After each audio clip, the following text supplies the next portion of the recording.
I am a recovering archaeologist. It's sort of an affliction, like cold sores. You just learn to manage it.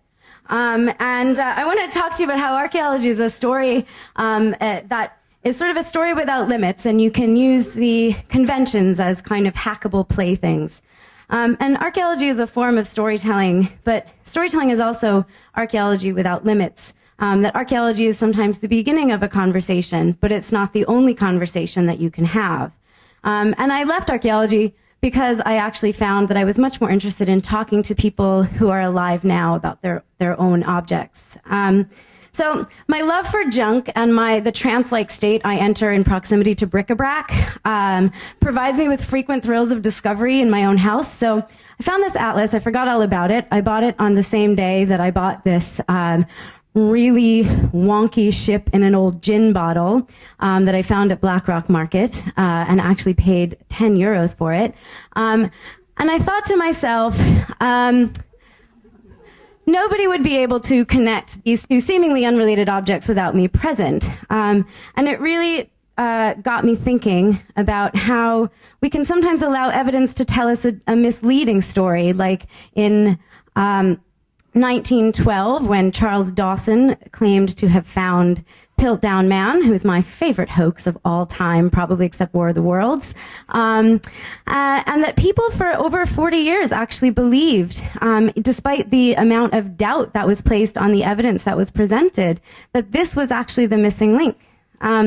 So I thought, well, the story itself, to me, is one of the greatest hoaxes ever perpetrated, but imagine my luck when trying to find an object to illustrate some of these ideas when I opened up my atlas that I had previously forgotten about, and a sheet of unused U.S. Foreign Service letterhead actually fell out of the pages.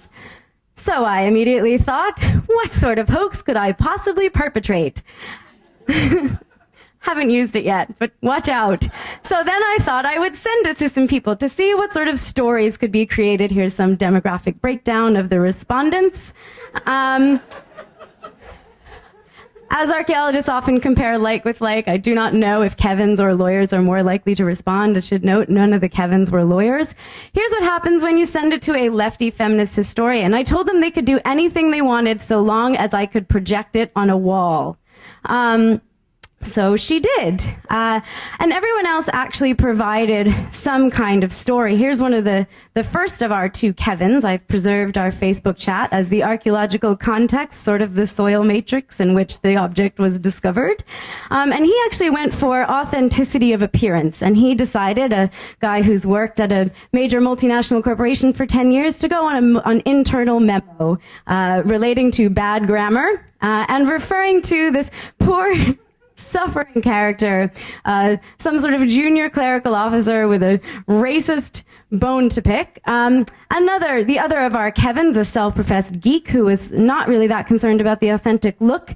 He's the only one of our respondents who dealt with time travel. He had someone from the year 2009 sort of hurtling into the middle of Phoenix Park and asking the date as a result of the Large Hadron Collider and something going terribly wrong.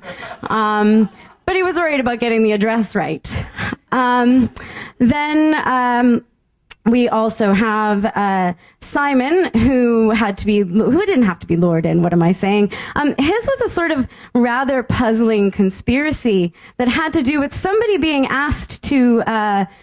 invited to a meeting and tasked with a certain amount of power precisely because of their massive inferiority. So I have a feeling this is probably the strongest political statement that anyone contributed. And then we have a sort of cautionary tale, which is what happens when you send this to a member of the legal profession, who, don't try to read this, you'll go blind and insane. Take it from me.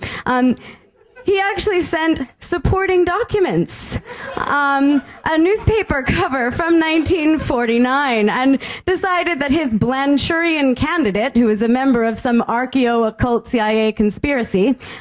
So really the point I'm trying to make is that storytelling itself is a form of archaeology, and that we should value these playful, fractal conversations that can be had using the past as one of many starting points to future stories. Thank you.